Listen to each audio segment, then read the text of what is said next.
All right. Hi, it's me, Natalie Rose. You may also remember me from Natalie Rose Photography here in the YXC. Please give me a like and a follow for those that are joining us today. This is just sort of a recap of things on my mind. I don't know about you, but my interests are true crime, forensic science, psychology. Gonna go into I guess, pseudoscience, magic, fantasy, music, and in great detail. I guess I want to talk more on the psychology aspects today.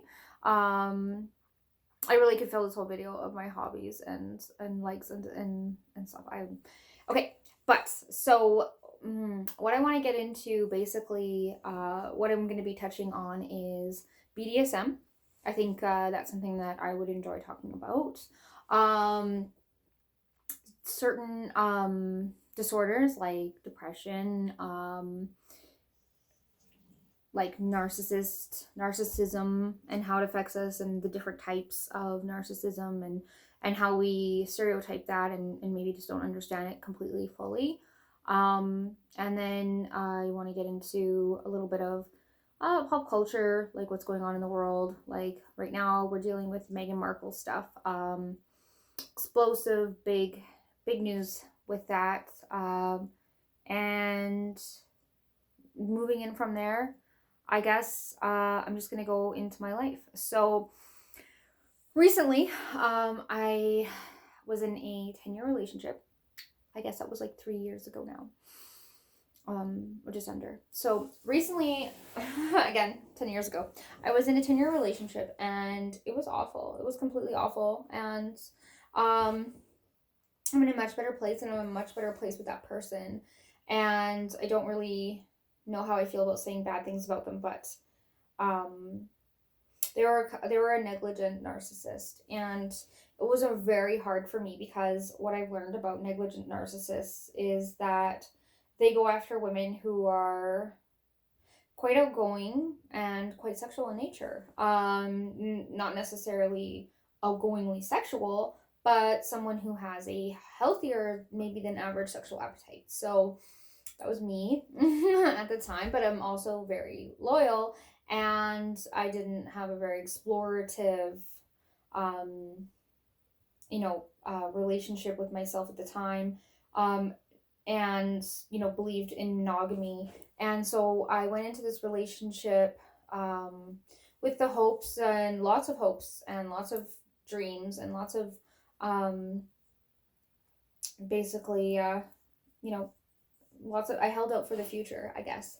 And I really wanted to be there with this person for the rest of my life. I mean, that's how I kind of thought it was. And I was getting all up in my years. And I thought, well, here we are. We're at this point in my life where, I'm going to be with this person. And if I'm going to do this, I'm going to do this fully. So it was awful. It was really awful. The first 4 years was just really a lot of letting me down. Like I would be off my shift at work. I didn't drive at this time, and they would tell me how they were going to plan to come pick me up. I would verify with them several times, and then I would just be outside in the middle of the night waiting for them downtown to come pick me up, and they never would come. I wound up walking home or catching a cab almost every time, and they always had an excuse every time. And they would, it was kind of like a lot of like, I always end up felt like, being blamed for it. And it wasn't something I expected them to do. It was just something they offered. I always had alternative ways to get home prior, so didn't really need them to show up for me. It was something that they always like inserted themselves into my life to do. And they would fall asleep or, just have some reason. And right then and there, I should have realized like, this is not it. This person is not on a level of maturity to go forward in a relationship. But I stuck it out because I wanted to let this person know that I was going to stick it out with them. And like, yeah, no one's perfect and what they were doing sucked for me a lot, but I'm not going to abandon them.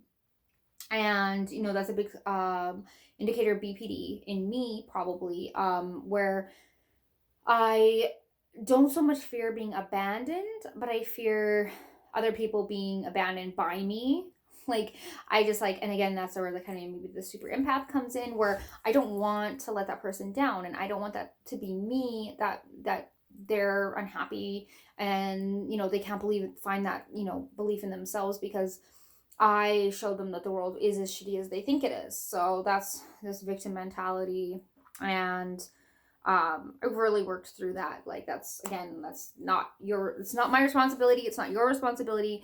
Self-esteem is huge. We need, like, that needs to be built upon, worked upon. Like, a lot of this stuff comes from when you're growing up and you're not getting the type of psychological nurturing that you need to be getting.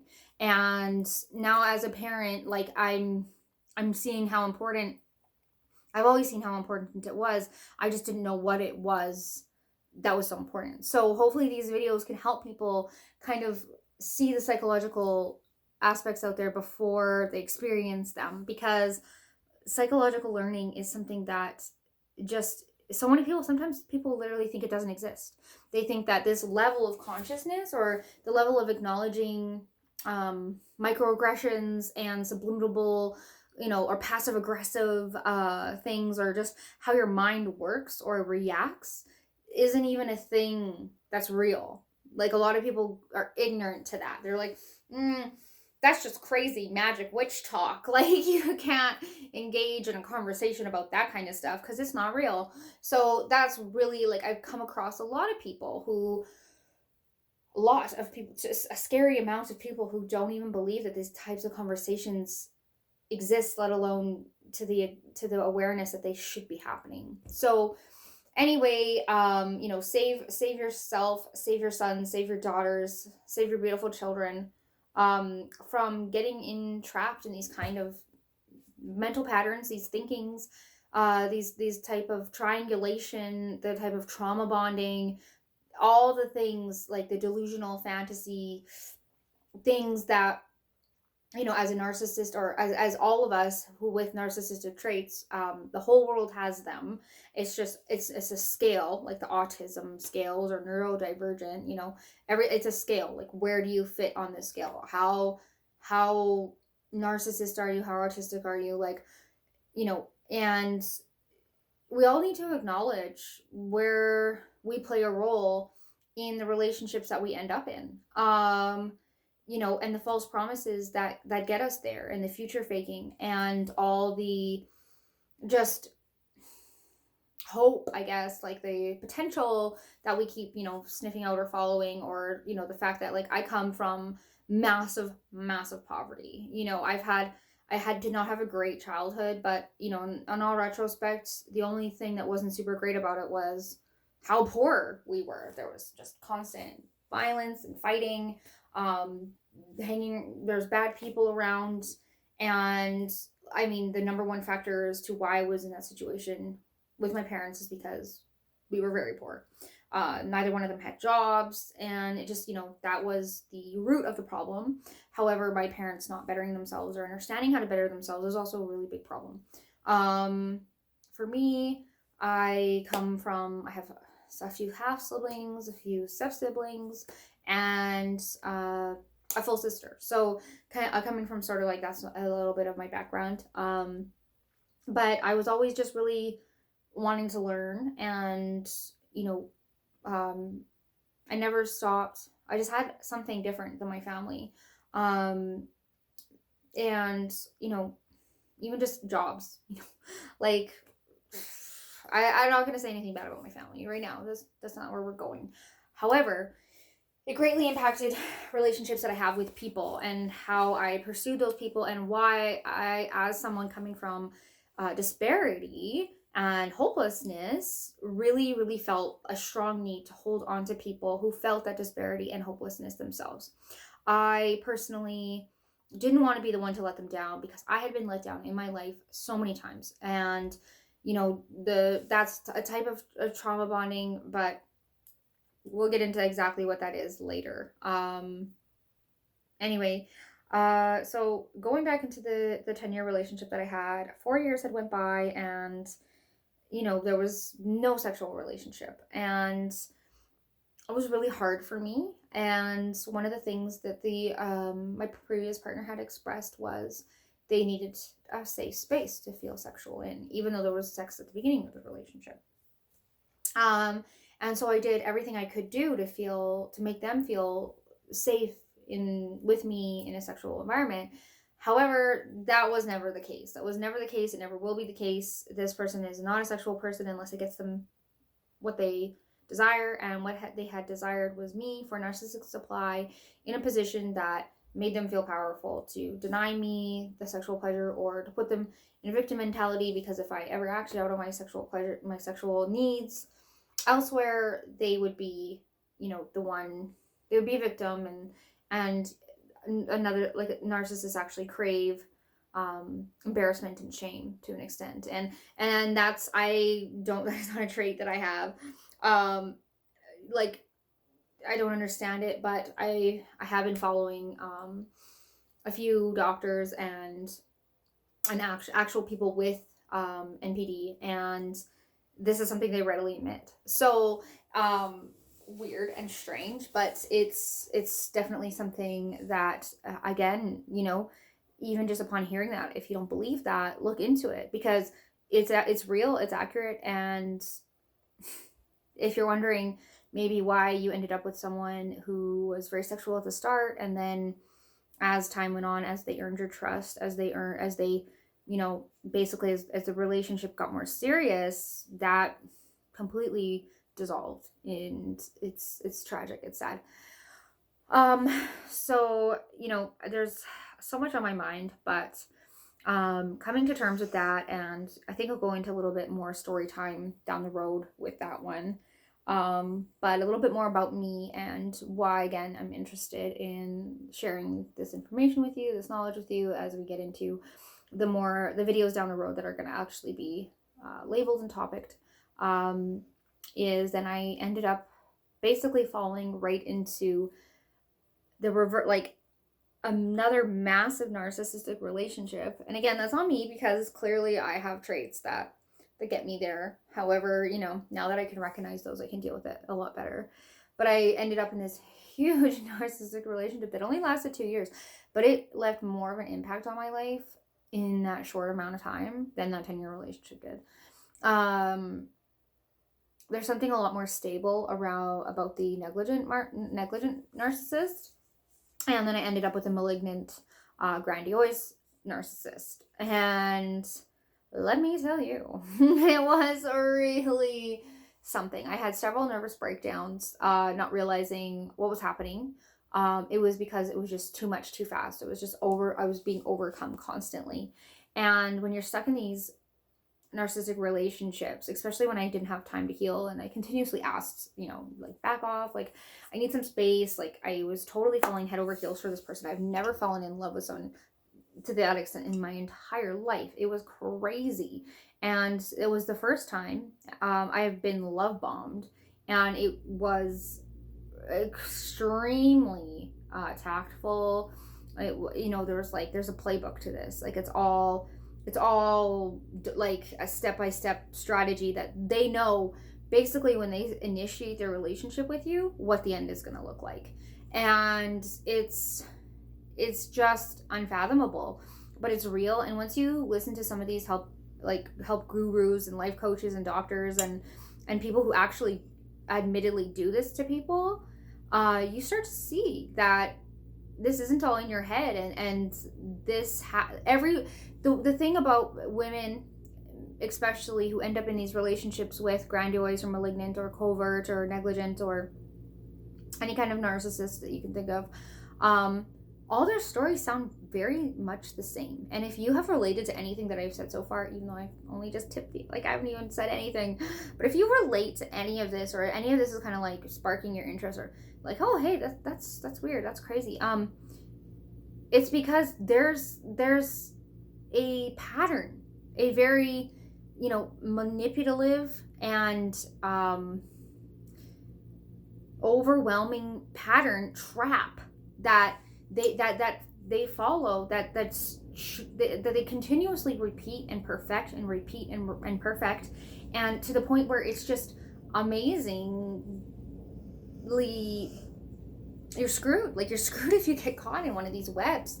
And it's just scary how well it works. And me being aware now of narcissism and what it really means, and how they need you to regulate their emotions. Like, basically you become a dumpster for all the shitty things that they do that they can't handle, so they don't have to think of the consequences of their own actions or how those doing bad things are going to actually make them feel, because they don't have to feel them. They just have to funnel them through to the other person, in most cases an empath or someone with BPD, so who wants a stable life, who shares in these fantasies with the narcissist of the future faking, the goals that never come, the trips that never happen. They give you, just enough to keep pulling you along and trailing you along. And it's hard. It's so hard getting yourself out of that situation, especially unscathed. If it's not property or money or your whole life going before your very eyes, it's your mentality and your heart and your life as you know it, your universe. And sometimes it's all of the above. And what I've noticed is that these types of relationship tend to do one of two things, and that's either completely leave you devastated, so you can't, you have the PTSD, trauma, trust issues, you're second guessing everything. You almost have a crippled anxiety. Like, it's very defeating when someone just uses you like that. It's also just like horrible to love a person and know that at the end of the day, like, they're only using you. And now one of the narcissists that I follow, I really need to get his name. He said that, we all believe in love and that people do things out of love for other people. But he's like, at the end of the day, people do things out of love for other people because there are expectations. There are strings attached, whether that's company or even just them thinking good thoughts about you. Like, love is always complicated, and narcissists unfortunately that's how a narcissist sees. They objectify everything. So when they see love, they just see it as a tool. They don't see it as, an emotion or something to respect and value. They see it as, hey, this creates love in this person, and I can manifest this and, bring it up and create this, because then this person is going to be more susceptible and adaptable to all the things that I'm going to do in their lives, like break their boundaries, push their boundaries, not respect their boundaries, continuously, force them into sexual scenarios or scenes that they're maybe not totally comfortable with. And a lot of people have actually verified too that when I got out of this relationship, I felt like I was in a cult, that I was getting out of a cult, that I was completely brainwashed. And I also felt addicted, like I was on drugs, and I was addicted to like heavy narcotic, bad shit. And I knew that the day was coming, but you don't always, when you're not in control of that relationship, you don't get to pick when that day comes, and it's hard when it just happens. The rug is just pulled out from under you. So having like validation and verification that I'm not the only one that felt like I was coming off of hard drugs and like out of a cult is so amazing. Like, it's so relieving, it's so amazing, it's so wholesome, and just verifies me as a person and as like someone who went through what I did. And it also shows me that I'm on the right path because I can identify those feelings very clearly. So there's been scientific proof that these kinds of love bombing and the type of manipulation tactics that they use actually trigger the same part of the brain that addiction does. Like, it's insane. So when you're with someone who knows how to push you and give you that addiction, that they value you so much that you start to value yourself. And then the best I heard it put was, you are put in a position where you start manipulating yourself. You literally are put on a pedestal by this person, and then you have to outdo yourself every day. So it's exhausting. So you are literally competing against who you were yesterday. And that can help you reach your higher self. It can help you actually, like, you know what? It's not such a bad thing to kind of compete. You know, I wake up every day and I say, hey, today I'm going to be my best self. And that best self is, I'm hoping, a little bit better than who I was yesterday. I'm going to be a little bit smarter. I'm going to be a little healthier. I'm going to be a little bit more kind. I'm going to do everything I can to be a little bit better than the person that I was yesterday. But in this sense, when you're in a narcissistic relationship and they want you to perform for them like a trained monkey for your addiction that you got caught up in, that you got tranquilized into this, lured into this relationship with them, it's just so hard to, constantly perform and violate and exploit yourself every day in a way that appeases them and outdoes yourself from the previous day. It's super unhealthy, and it leads you down a road that is not going to end well, ever. It never does. And so again, I hope talking about what I went through helps other people. I also have narcissistic parents. Both of them are opposite narcissists, which is interesting. And my dad has really bad psychopathy, and he the illusions are unfortunately, he has schizophrenia. So the mental illness is a huge aspect in my father's life. And then my mom has really bad addictions, and but that's like a whole other bag that I haven't even begun to unpack, because I can luckily sit back and be comfortable and happy in my life and know that those two people that have completely affected my whole life aren't important right now, because I'm in a healthy place and I have time to deal with it. I've escaped it. I have time to deal with it. And I mean, a part of me just doesn't feel like it's important enough to even give time and attention to right now, when I have more immediate or pressing issues to deal with, like healing and recovery from the last, I guess, 15 years of my life. And previous before that, I realized this awakening for me has showed me that I have never not had a narcissistic partner. And that's really scary and it's hard. And I'm just hoping that that out there, anybody listening to this, anyone who took the time to hear me ramble on, is a friend, and that going forward, we can create a bond, and a healthy bond, and help each other out. And again, please, let's be a community here. Let's ask questions. You want to post videos. I'd love to hear your comments. Please be kind. And I guess I'm out for this video. I will come back. Obviously, I'm going to make 3 videos today, and I just don't want them to go too long. So, my lovelies, and I hope you lovely people have a beautiful day. Bye.